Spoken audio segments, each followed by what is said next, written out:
উফ, ভারী চিন্তার কাজ দিয়ে গেল আমাকে। তবে চাচা, তোমাকে যে কথা আমি দিয়েছি সে কথা যেমন করেই হোক আমি রাখবো। আমি আজকের পর থেকে খাওয়া দাওয়া বিসর্জন দিই, এমএলএ সাহেবের পেছনে যুগের মতো লাগবো। তার রাতের ঘুম হারাম করে দেবো। এমনকি তাকে বইয়ের কাছে শোয়ার কথাও তার মন থেকে মুছে দেবো। তাকে আমি পেরেশান করে তুলবো আজকে থেকেই খেলা শুরু। এমএলএ সাহেব, তোর জীবনের আস্তে আস্তে অন্তিম দিন এগিয়ে আসছে। এবার শুরু হবে ফুটুর আসল কুবুদ্ধির খেলা। আজ থেকে আমার একটাই টার্গেট, ফালতুর বউকে তার কাছে ফিরিয়ে দেবো। আরে ফুটো কেমন আছিস রে? আমি ভালো নাই। কেন রে বড়া, কি হয়েছে কি তোর? চারিদিকে মাথার মধ্যে আমার আগুন ধরে গেছে। আরে এসব কি বলছিস কি তুই বন্ধু ফুটো? এখন আমি যা বলছি সব ঠিক বলছি, বুঝলি? আরে ফুটো, তুই কি আগেকার রাগ আমার উপর এখনো রেখে দিচ্ছিস নাকি? তোর উপরে কেন রাগ রাখতে যাবো? তুই আমার কি হইবে তাই তোর উপরে রাগ রাখতে যাবো? কেন, আমি তোর বন্ধু হয় না? আমার শ্বশুর বাড়িতে গিয়ে তোর সাথে আমার কত ভাব ভালোবাসা হইলো। মারা ভাব ভালোবাসা তোর সাথে আমার, তুই তো স্বার্থ পড়বে, তুই তো বেঈমান বে। ওরকম করে বলছিস কেন? কিরকম করে বলবো? কেন, আমি কি তোকে ভালোবাসি না নাকি? কত ভালোবাসিস সে আমার জানা হয়ে গেছে। বউটা শাশুড়িকে দেখে বন্ধুকে ভুলে গেলি। তার জন্য আমি দুঃখিত রে ভাই, উপায় ছিল না। এখন কোথায় চললি, কোথায় তাড়াহুড়ো করে? আমি এখন এমএলএ বিকাশ দত্ত সাহেব সূর্যের বাচ্চা জান কবজ করতে চললাম। কি বলছিস ফুটো তুই? যা বলছি ঠিকই বলছি আমি। আমিও এমএলএ সাহেব সূর্যের বাচ্চা জান কবজ করতে চাই। কেন বে, তোর আমার গায়ে কখন কাটি দিল? জানি না, বালচুদা তোর বউয়ের সাথে ফাঁসি দিয়ে আমাকে জরিমানা করলো না? হ্যাঁ রে ভাই, আমি তো ভুলে গেলাম। তুই ভুলে গেলি কি হবে বে? আমি তো ভুলিনি। তাইলে আমার সাথে হাত মিলা। কিসের জন্য হাত মিলাবো? এমএলএ সাহেব তো তোরও শত্রু আমারও শত্রু। তা আমিও তো এমএলএ সাহেবকে ঘষি দগদি মারতে চাই। তাহলে তুইও তোকে মারতে আসলে আমার সাথে মিলেমিশে কাজটা কর। কথাটা তো বড় তো খারাপ বলেছিস, ঠিকই তো বলেছিস। তাহলে চল, আমি তো এখনই ওকে মারতে চললাম। কি বলছিস তুই? এমএলএ বিকাশ দত্তকে যে এখনই মারবি, দোকান থেকে বেরিয়ে আসতে পারবি তো?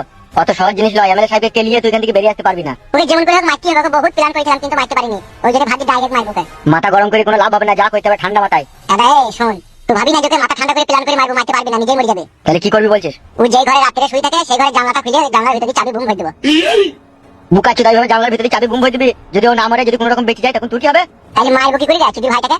এই শোন, বল। আমি এই ভাতটা আমার বাবাকে মাঠে দিয়ে আসি, হ্যাঁ? তুই আমাদের বাড়ির কাছে চো, ওখানে যে ক্লাব আছে ক্লাবের কাছে তুই বসবি, আমি ভাতটা দিয়ে চলে আসবো। ঠিক আছে, তাড়াতাড়ি ভাতটা দিয়ে চলে আসবি। হ্যাঁ বেশ ঠিক আছে, যা তুই। মাংমানি ভাই, তোর বাবাকে কি ভাত মাটি খাওয়াইছি নাকি বসালো?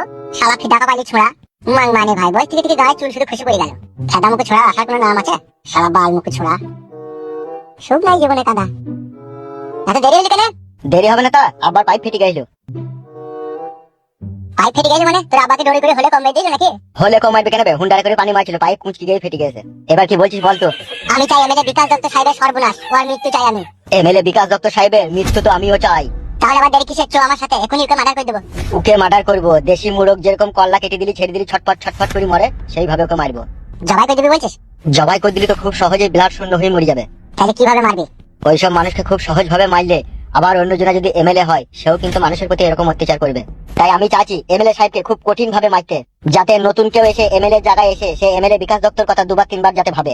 ঠিকই বলেছিস মা, তো এমএলএ বিকাশ দত্ত সাহেবের জায়গায় অন্য কেউ এলেও সেও এরকম মানুষের প্রতি অত্যাচার করবে। সেই জন্যই তো বলছি এমএলএ সাহেবের মৃত্যুটা খুব কঠিন ভাবে মৃত্যু দিতে হবে। আমি একটা বুদ্ধি পেয়েছি ওকে মারার লিগে। কিরকম বুদ্ধি পেয়েছিস? আমি ভাবছি ওকে রাত 12টার সময় বাড়ি থেকে তুলে নিয়ে এসে ফাঁকা মাঠে নিয়ে এসে হলে 4-5টা গোটাই মেরে দিলে হতো না? ওইভাবে তো মরবে না, ও তো কষ্ট পাবে, আর ওকে তো মারতে হবে। তাহলে মারবো কি করে রে শালাটাকে? ওকে মারার থেকেও কঠিন যন্ত্রণা দেবো ভাবছি। কি যন্ত্রণা? ভাবছি এমএলএ বিকাশ দত্ত সাহেবের একটা মেয়ে আছে না, ওই মেয়েটাকে রেপ করবো। ও মা গো, ওইসব মানুষ যা মানুষের ক্ষতি করেছে, ঠিক আছে, ওদিকে তর্পি মারতে হবে। সে তো আমিও চাইছি, কিন্তু এমএলএ সাহেবের মেয়েকে রেপ করলে ও কিসের সাজা পাবে? পাবে। কিছুদিন আগে আমাদের গ্রামের ফকিন বৌদিকে তো ওই রেপ করে মেরেছে, আমি শুনলাম। মানে ওই শালাই তো মেরেছে?